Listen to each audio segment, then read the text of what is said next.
Alam mo ba, isa sa pinakakontrobersyal pero hindi maikakailang makabuluhang parte ng kasaysayan ng Pilipinas ay ang panahon ni Pangulong Ferdinand Marcos Sr. Bakit? Dahil sa kanyang pamumuno, napakaraming mga infrastruktura at proyekto ang itinayo na hanggang ngayon ay nakatayo pa rin at patuloy na nagagamit ng mga Pilipino. Isipin mo, mga landmark tulad ng Cultural Center of the Philippines, Philippine Heart Center, at San Juanico Bridge, hindi lang basta gusali o tulay, kundi simbolo ng sining, kalusugan at koneksyon ng ating mga kababayan. Hanggang ngayon, nakakatulong sila sa ekonomiya, mula sa turismo, healthcare, real estate at aksesibilidad ng mga komunidad. Pero syempre, hindi rin maitatanggi na may mga kontrobersya, hamon at mabibigat na pangyayari sa panahong iyon. Kaya nga hanggang ngayon, hati pa rin ang pananaw ng mga Pilipino. Masasabi ba nating golden era ito o panahon ng matinding pagsubok? Sa video na ito, babalikan natin hindi lang ang mga infrastrukturang naiwan at programang naipatupad sa panahon ni President Ferdinand Marcos Sr., kundi pati na rin ang kalagayan ng ekonomiya, gaya ng GDP, palitan ng piso kontra dolyar at utang panlabas ng bansa sa kanyang termino. Makikita natin kung paanong kahit sa gitna ng krisis, may mga pundasyong naitayo na naging parte na ng kasaysayan ng Pilipinas. Tara at magbalik tanaw sa Philippines during President Ferdinand Marcos Sr. Pero bago yan, huwag kalimutan mag-like, comment at subscribe for more contents like this. Let's get started. Year 1965. Ito ang taon ng pagsisimula ng termino ni Pangulong Ferdinand Marcos Sr. Ang kabuuang halaga ng ekonomiya ng Pilipinas o GDP ay 40.49 billion pesos. At ang palitan ng piso laban sa dolyar ay steady pa sa 3.90 pesos kada isang dolyar.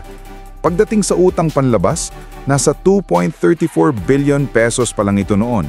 Maliit kung ikukumpara sa mga susunod na taon. Ilan sa mga universidad at kolehiyo na naitatag at pinalakas sa taong ito ay ang Palawan State University, University of Northern Philippines, at ang pamantasamang lungsod ng Maynila. Alam mo ba? Noong panahong ito, isa ang Pilipinas sa may pinakamabilis na paglago ng ekonomiya sa Timog Silangang Asya. At ang utang, bagamat mababa pa, nagsilbing simula ng mas malaking trend ng pangungutang para punduhan ang mga proyektong pambansa.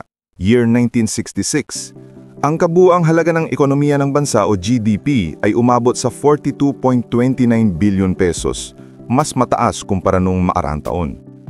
Pero kahit tumaas ang ekonomiya, ang growth rate ay bumagal at bumaba sa 4.4%.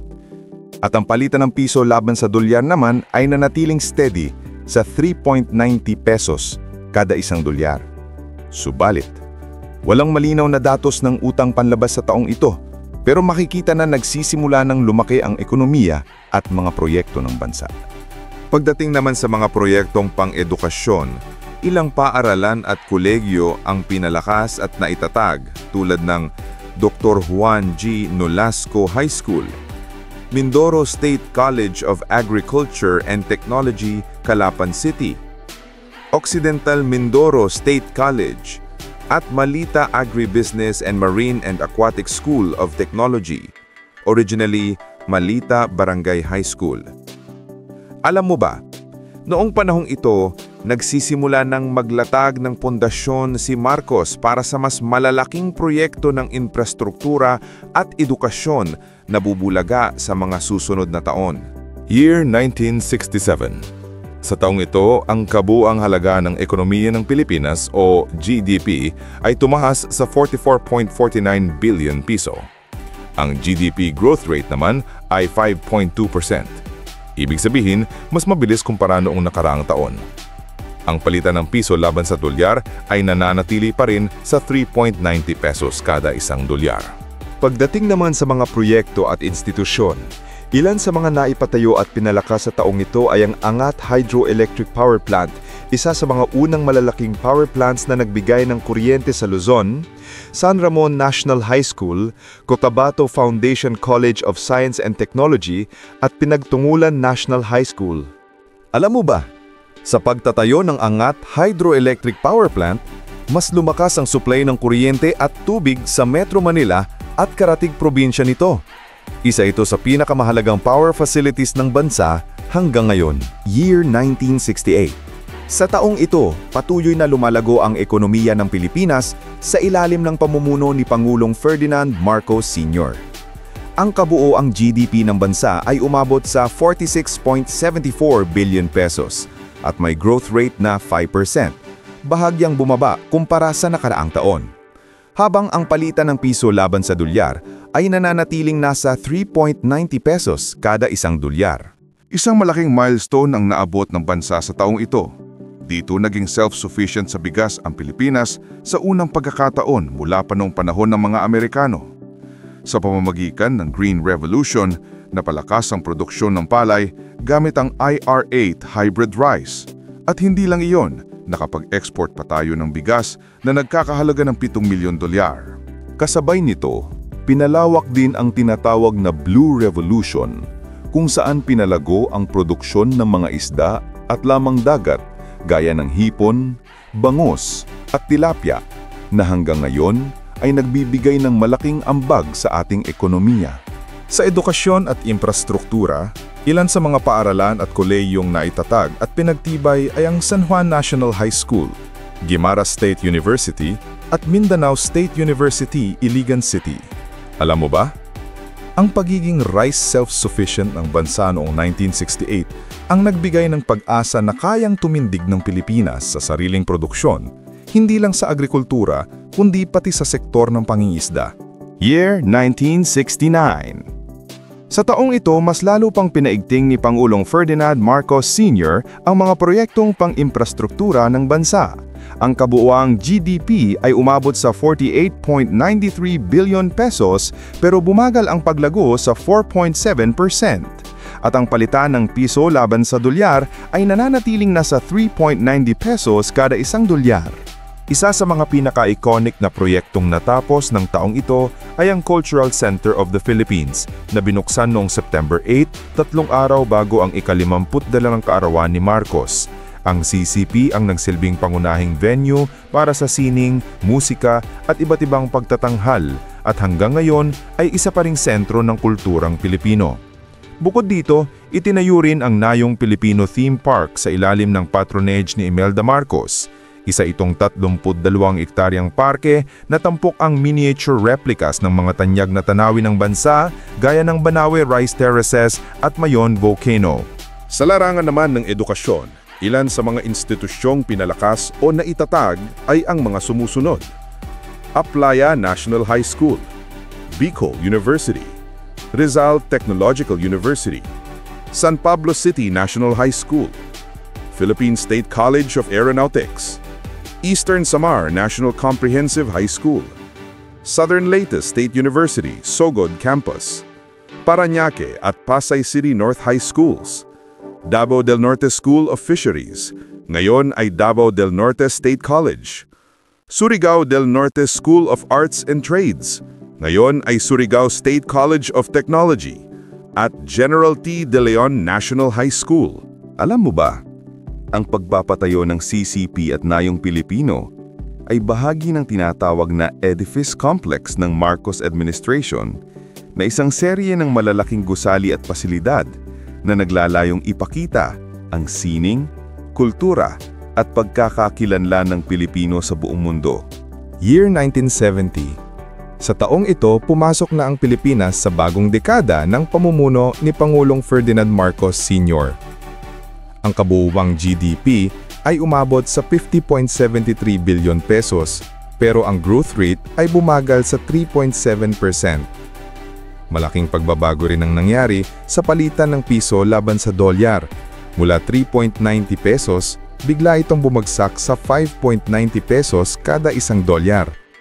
Ibig sabihin, humina ang halaga ng piso kumpara sa dolyar, isang senyales ng bagong hamon sa ekonomiya.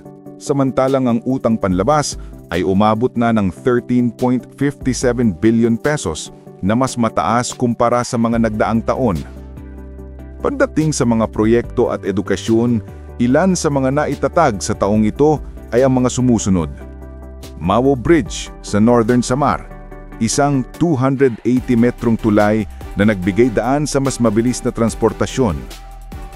San Pedro Relocation Center National High School, Kalinga Apayao State College sa Tabuk, SLSU Tomas Opus Campus, Balibago National High School, at ang San Juan National High School. Alam mo ba, ang biglaang paghihina ng piso noong 1970 ay naging simula ng serye ng mga devaluations na nakaapekto sa presyo ng mga bilihin at kalakalan? Gayunpaman, hindi nito napigilan ang pagpapatuloy ng malalaking proyekto sa infrastruktura at edukasyon. Year 1971. Sa taong ito, patuloy na hinarap ng Pilipinas ang epekto ng paghina ng piso. Ang kabuoang GDP ay umabot sa 53.47 billion pesos, mas mataas kaysa noong nakaraang taon. Ang growth rate naman ay 5.4%, ibig sabihin ay medyo bumawi ang ating bansa sa ekonomiya.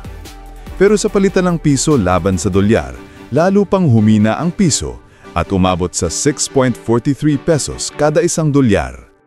Sa larangan ng edukasyon at infrastruktura, ilan sa mga naitatag o pinalakas ay ang mga sumusunod: Northern Negros State College of Science and Technology, Northwestern Mindanao State College of Science and Technology, Ismael Matay Senior High School, previously known as GSIS Village High School, at Punta National High School. Alam mo ba, noong 1971, nagsimula nang lumakas ang mga panawagan para sa reforma sa politika at ekonomiya. Kasabay nito, patuloy na nagfo-focus ang administrasyon ni Marcos sa edukasyon at infrastruktura bilang pundasyon ng pambansang pag-unlad kahit humihina ang piso laban sa dolyar. Year 1972. Sa taong ito, tumatak sa kasaysayan ng Pilipinas ang pamumuno ni Pangulong Ferdinand Marcos Sr.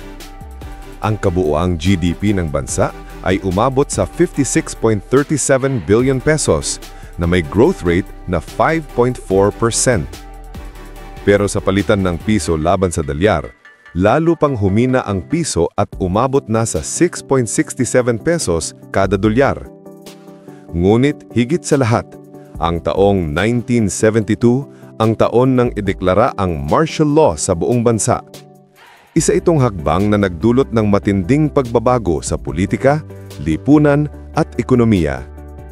Kasabay nito, ipinasa ang Tenant Emancipation Act o Presidential Decree 27 na naglalayong ipamahagi ang lupa sa mga magsasakang nagtatanim ng palay at mais. Layunin nitong bigyan sila ng sariling lupang mapagsasakahan.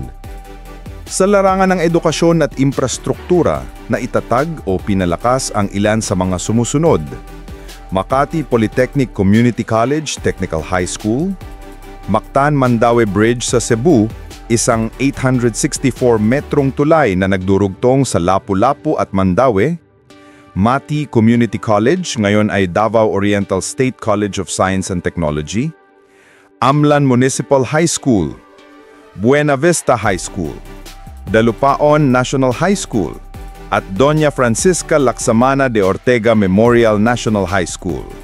Alam mo ba, ang deklarasyon ng martial law ay ginamit ng Administrasyong Marcos bilang tugon umano sa kaguluhan at banta mula sa rebelyon. Ngunit ito rin ang simula ng isang bagong yugto ng pamamahala na may mahigpit na kontrol, sabay sa pagpapatuloy ng malalaking proyekto at reforma, gaya ng sa agrikultura.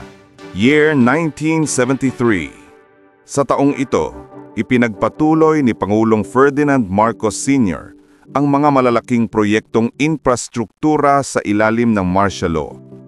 Ang kabuoang GDP ng Pilipinas ay umabot sa 61.33 billion pesos na may napakataas na growth rate na 8.8%, isa sa pinakamabilis na paglago ng ekonomiya sa kanyang termino.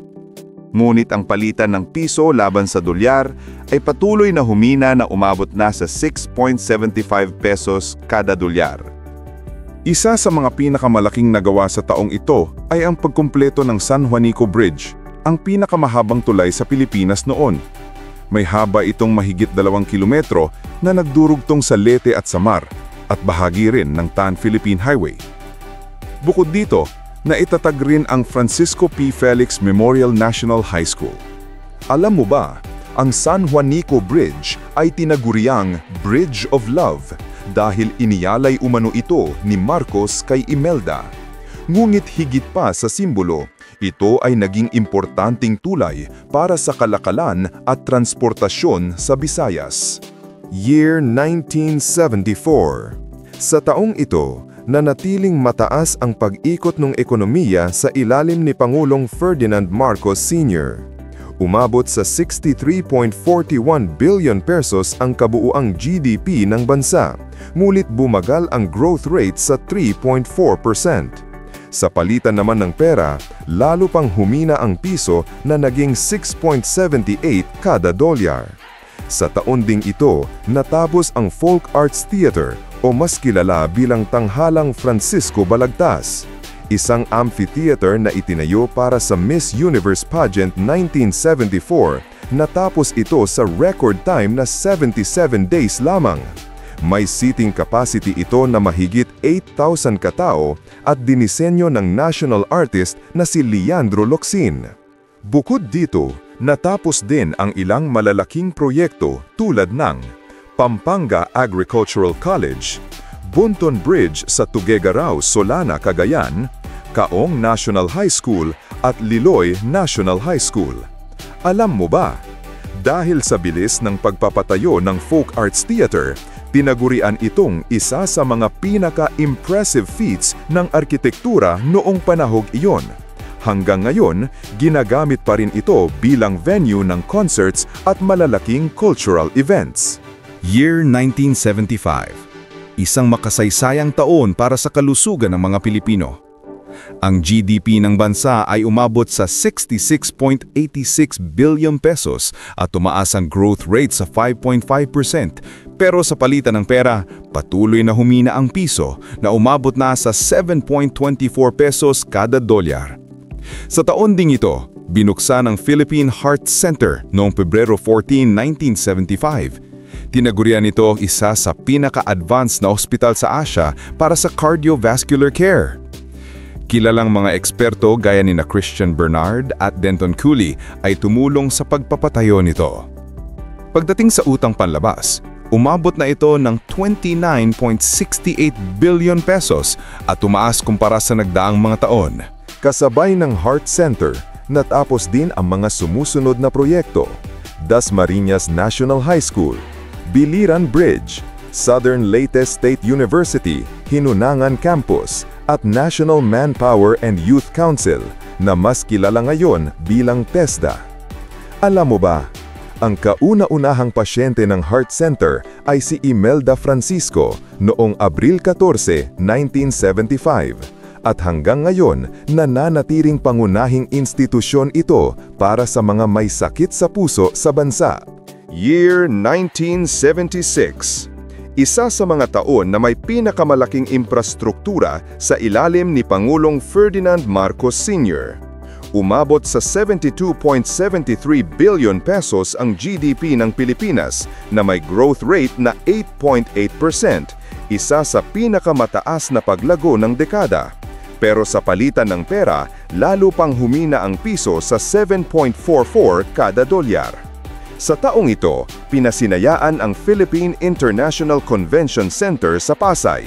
Idinisenyo din ito ng national artist na si Leandro Locsin. Ito ang kauna-unahang International Convention Center sa buong Asia. Naging host ito ng malalaking pandaigdigang pagtitipon, kasama na ang IMF World Bank meeting. Kasabay nito, binuksan din ang National Arts Center sa Mount Makiling, Laguna, bilang tahanan ng Philippine High School for the Arts, isang lugar na nag-aalaga sa mga batang may talento sa sining. Bukod dito, natapos at pinalakas din ang Leyte Normal University. Alam mo ba, ang PICC ay natapos sa loob lang ng 23 months at hanggang ngayon ginagamit pa rin bilang venue ng mga international at national events. Year 1977. Patuloy ang pagpapaunlad ng bansa sa enerhiya at edukasyon sa ilalim ni Pangulong Ferdinand Marcos Sr. Umabot sa 76.78 billion pesos ang GDP ng Pilipinas, bagamat bahagyang bumagal ang growth rate sa 5.6%. Lumakas naman ang piso kontra dolyar na naging 7.40 pesos kada dolyar, mas malakas kumpara sa nakaraang taon. Pagdating sa utang panlabas, umabot na ito ng 60.68 billion pesos, tumaas kumpara ng nagdaang taon. Sa taong ito, natapos din ang ilang malalaking energy projects tulad ng Leyte Geothermal Power Plant, Pantabangan Hydroelectric Power Plant at Agus 6 Hydroelectric Plant na recommissioned. Kasabay nito, naipatayo at pinalakas din ang Candaba Viaduct, Mag-aba National High School, Mandaluyong High School at Pedro E. Diaz High School.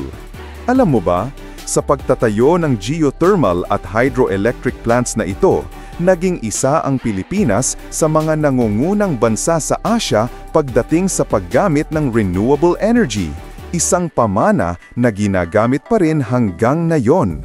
Year 1978. Ito ang taon na puno ng pagpapalawak ng edukasyon sa bansa. Umabot sa 80.77 billion pesos ang GDP ng Pilipinas, pero bumagal ang growth rate sa 5.2%, habang ang palitan ng piso naman ay bahagyang lumakas na naging 7.36 pesos kada dolyar. Sa taong ito, maraming state universities at colleges ang itinatag o na-upgrade tulad ng University of Southeastern Philippines, Philippine High School for the Arts, Isabela State University, Mariano Marcos State University sa Ilocos Norte, at Cagayan State University.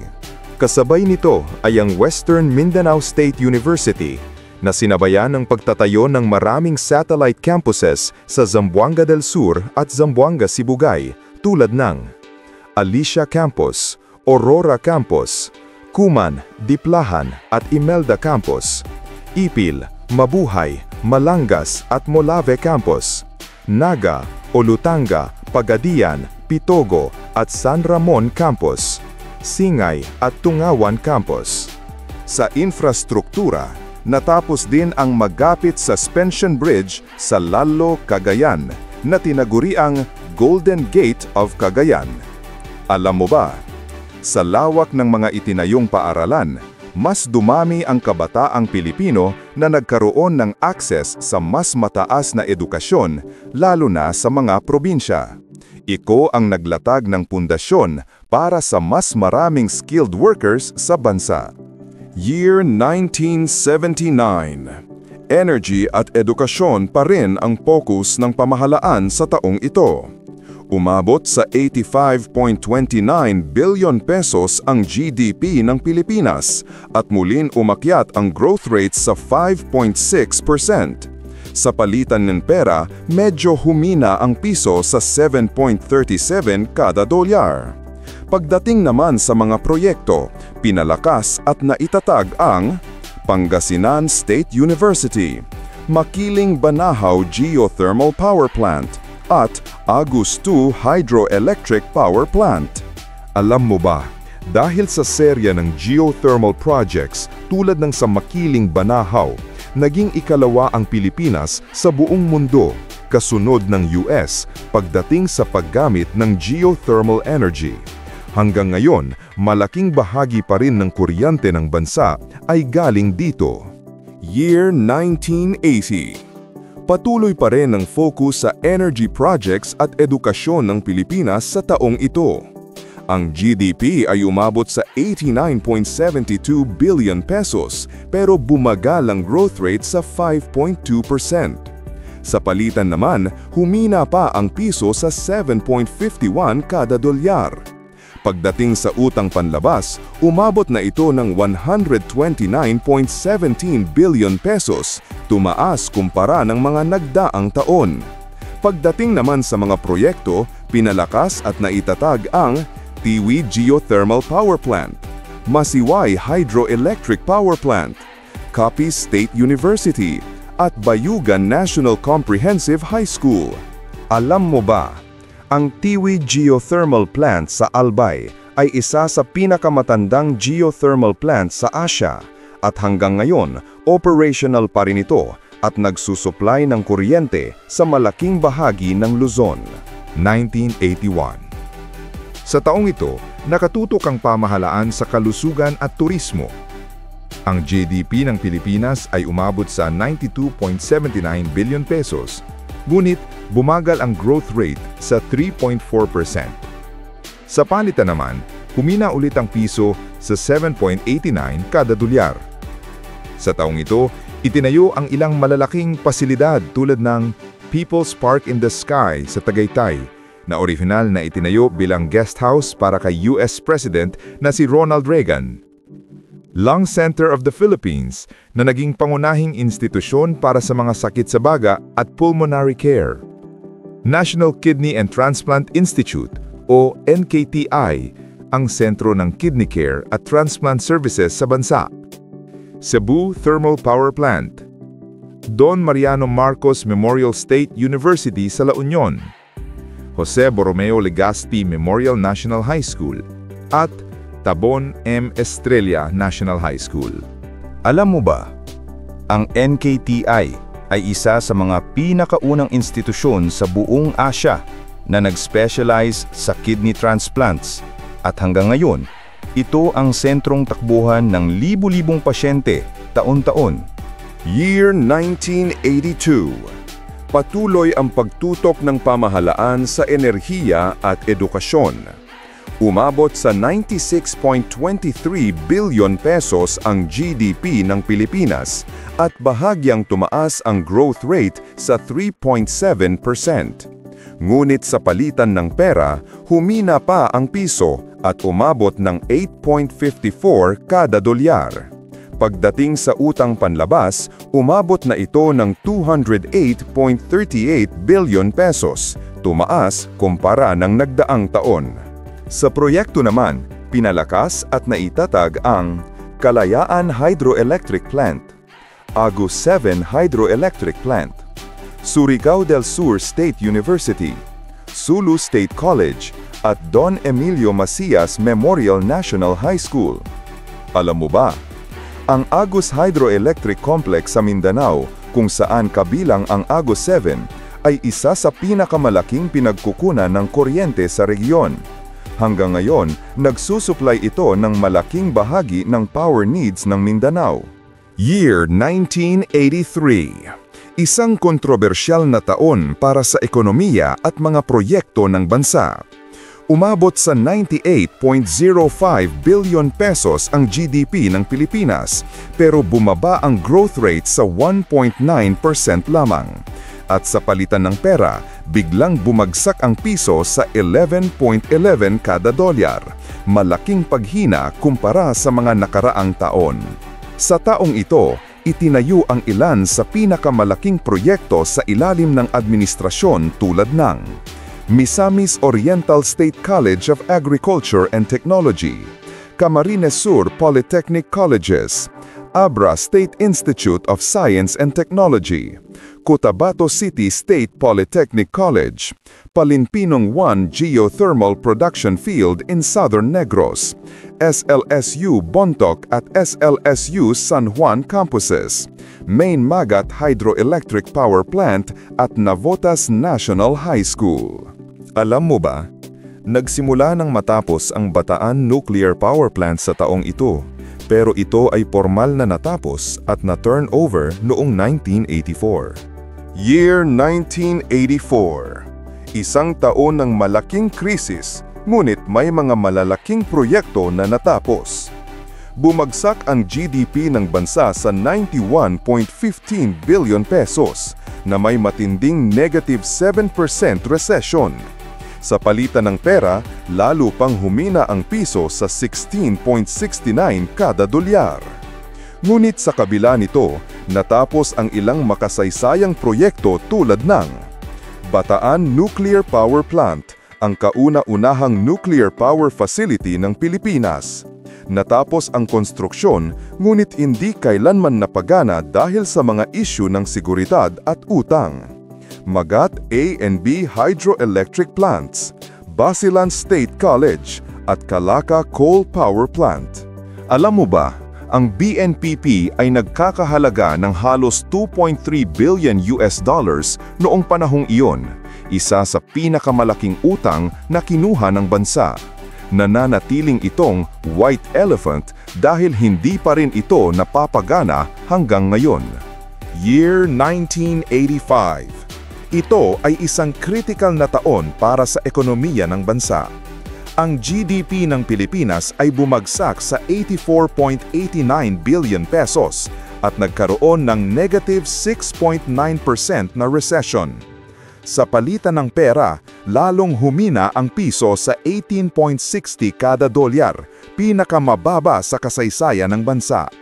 Pero kahit may krisis, natuloy pa rin ang ilang proyekto at reforma tulad ng Agus 4 at Agus 5 hydroelectric plants, Pulangi Hydroelectric Plant, Patapat Viaduct sa Ilocos Norte, tinaguriang isa sa pinakamagandang coastal roads sa bansa, San Mateo National High School at Balayan National High School. Higit pa rito, may malalaking programa ding na ipatupad gaya ng Education Reform, pinalawak ang access sa libreng edukasyon. Sa loob ng 20 taon, umabot sa 58.7 billion pesos ang inilaan sa sektor, dahilan kung bakit tumaas ang literacy rate mula 72% noong 1965 hanggang 93% noong 1985. Agrarian Reform, PD 27, mula 1972 hanggang 1985, umabot sa 1.2 milyong magsasaka ang nakinabang sa pamamagitan ng pagbibigay ng lupa o leasehold rights.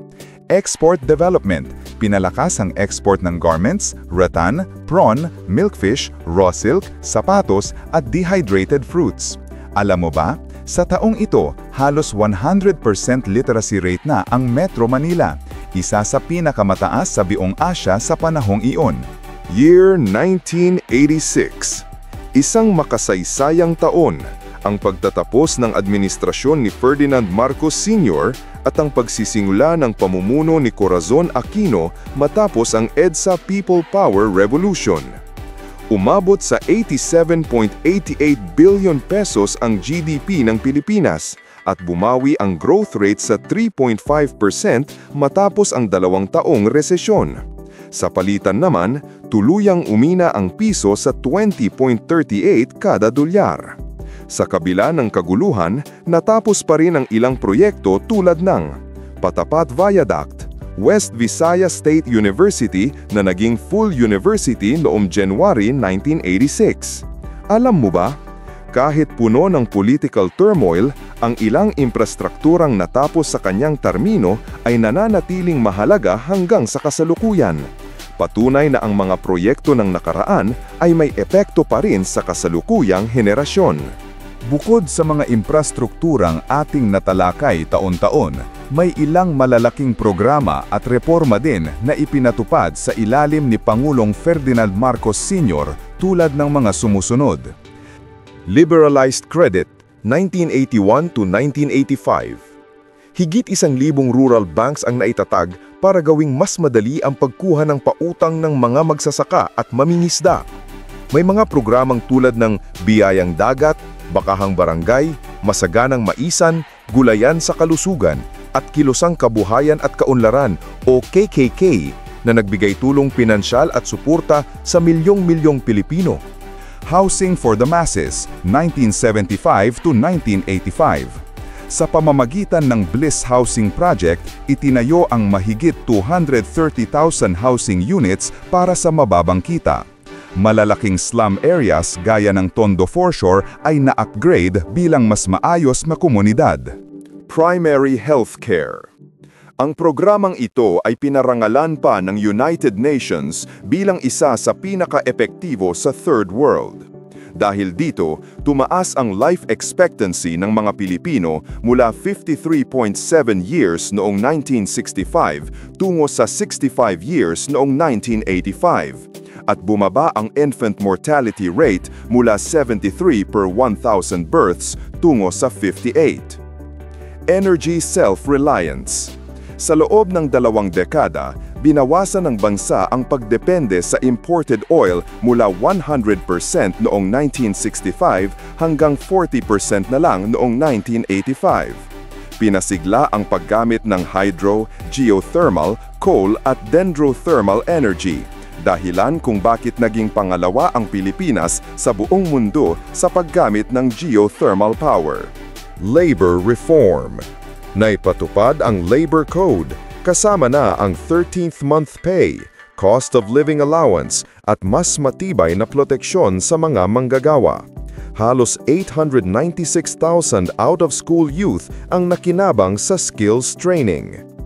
Unprecedented infrastructure growth. Lumawak ang road network mula 55,778 kilometers noong 1965 tungo sa 161,000 kilometers pagsapit ng 1985. Nadagdagan din ng 1.5 milyong hektarya ang na-irrigate na sakahan at pinalakas ang telecom systems sa buong bansa. Fiscal Reform. Pinalakas ang revenue collections at nag-issue ng treasury bonds para suportahan ang mga proyekto at utang panlabas. Peace and Order. Mula 1966 hanggang 1968, higit 5,000 smugglers ang naaresto at pinilit magretiro ang mga sundalong sangkot sa smuggling. At pagdating sa utang panlabas, ayon sa Bureau of the Treasury at World Bank records, umabot sa 395 billion ang kabuuang utang ng bansa noong natapos ang termino ni Marcos noong 1986. At ayan na nga, ang Philippines during President Ferdinand Marcos Sr. Nabalikan natin ang mga proyekto, reforma at pagbabago sa Pilipinas noong panahon ni Pangulong Ferdinand Marcos Sr. mula 1965 hanggang 1986. Ngayon, mas maliwanag na kung gaano kalaki ang naiambag ng kanyang administrasyon, mula sa mga infrastrukturang ginagamit pa rin natin hanggang ngayon hanggang sa mga programang nag-iwan ng marka sa ekonomiya, kalusugan at edukasyon ng bansa. Pero kasama ng lahat ng ito, doble at lumaki rin ang utang panlabas ng Pilipinas, isang pasanin na hanggang ngayon ay binabayaran pa rin ng bawat henerasyon ng Pilipino. Ano sa tingin mo ang pinakamalaking naiambag ng panahon ni Marcos Sr.? Kung wala ang mga proyektong naiwan niya, ano kaya ang itsura ng Pilipinas ngayon? Sa laki ng utang na iniwan noong 1986, sino kaya sa mga sumunod na presidente ang pinaka-nakapagpabigat o nakatulong na mapagaan ito? I-comment mo na sa ibaba. Gusto naming malaman ang opinyon mo. Kung nagustuhan mo ang video na ito at may natutunan ka tungkol sa kasaysayan ng Pilipinas, huwag kalimutang i-like, i-share at mag-subscribe para updated ka sa mga susunod nating kwentuhan tungkol sa history at ekonomiya ng ating bansa. Salamat sa panonood. Hanggang sa muli, kabida!